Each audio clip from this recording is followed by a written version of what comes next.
शरीयत को जितना पामाल करते हैं शायद किसी और दिन पामाल करें। माह मुहर्रम के अंदर मुसलमानों की बस्ती में ढोल पीटे जा रहे हैं, मुसलमानों की बस्ती में ढोल बज रहे हैं। अगर मस्जिद का इमाम मना करे तो सारा मोहल्ला मिलकर के ट्रस्टियों के पास आता है, मुतवल्ली से कहता है उस यजीदी को बाहर करना वरना हम उसके पीछे नमाज नहीं पढ़ेंगे। क्यों भाई, ढोल के खिलाफ कहने वाला यजीदी कब से हो गया? मैं ये बात जो है वो आपके सामने दिल्ली वालों, महबूब इलाही की जमीन पे बसने वालों, कुतुबुद्दीन बख्तियार काकी की जमीन पे बसने वालों, शेख अब्दुल्ला मुहद्दिस दहलवी की जमीन पे बसने वालों, 22 खाजाओं की चौखट पे बसने वालों, ये बात मैं शुक्र के तौर पे कर रहा हूं। वल्लाह मैं वो सैयद नहीं हूं कि कस्में खा करके अपनी सियादत की भीख आपसे मांगू, लेकिन सिर्फ इतना कहना चाहता हूं, ला इलाहा इल्लल्लाह, झूठों पे अल्लाह की लानत है। मैं हसनी हुसैनी सैयद हूं, अल्हम्दुलिल्लाह रब्बिल आलमीन। लेकिन आपसे कहना चाहता हूं, अगर आलिम मस्जिद का ढोल के खिलाफ तकरीर करे, आप उसको यजीदी कहते हो, अगर हिम्मत है तो मुझे भी यजीदी कहना। मैं हसन और हुसैन की औलाद में हूं, अल्हम्दुलिल्लाह। लेकिन आपसे बस इतना कहना चाहता हूं, इतना पूछना चाहता हूं, आप ढोल बजाने को हुसैनियत तसव्वुर करते हैं, आपसे पूछना चाहता हूं, आखिर खैमे हुसैन में ढोल कब बजा था?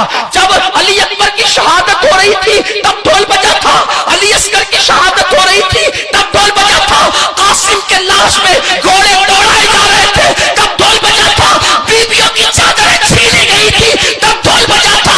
ढोल कब बजा था? जालिमों, जिनकी शादियों में ढोल नहीं बजे उनकी शहादतों पे ढोल कैसे बज सकते हैं? आप अपने आप को ढोल बजाने को हुसैनी तसव्वुर करते हो। ढोल तो दमिश्क में बज रहे थे, ढोल तो दमिश्क में बज रहे थे। और सुनो, अगर शहादत हुसैन पे ढोल बजाने का इतना ही शौक है तो फिर बजाना, खुशी से बजाना, लेकिन उससे पहले एक शर्त है, जब तेरे 18 साल के बेटे का जनाजा उठे उस वक्त तो ढोल बजाना, उसके बाद अली अकबर की शहादत पे ढोल बजाना।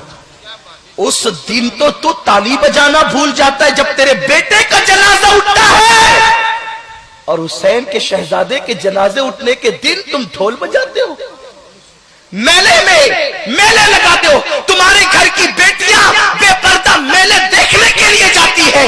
कहां वो सैयदा फातिमा का किरदार जिसके सर के दुपट्टे को कभी चांद और सूरज ने नहीं देखा? मेरे इमाम कहते हैं जिसका आंचल न देखा महर ने, उस रिदाए नज़ाहत पे लाखों सलाम। कहां वो बीबियों का किरदार, कहां वो बीबियों का किरदार जब बीबियों से दुपट्टे छीन लिए गए? उस्ताद ज़मान मौलाना हसन बरेलवी ने भी लिखा है कि बीबियों के दुपट्टे छीन लिए गए।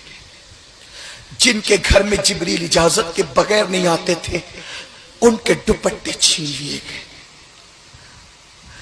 जिनके दुपट्टों को कभी आसमान की आंखों ने नहीं देखा उनके दुपट्टे छीन लिए गए।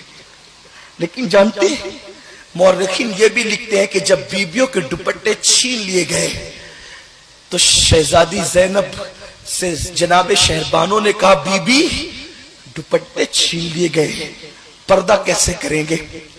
तो बीबी ज़ैनब ने कहा था, ए नबी के घर की बेटियों और बहुओं, कल तक दुपट्टे से चेहरा छुपाते थे, अब दुपट्टे छीन गए हैं तो कुदरत ने तुम्हें बड़े बाल इसलिए अता किए हैं कि अपने बड़े बालों को पीछे से आगे की तरफ कर लो और अपने चेहरों को छुपा लो, अपने चेहरों को छुपा।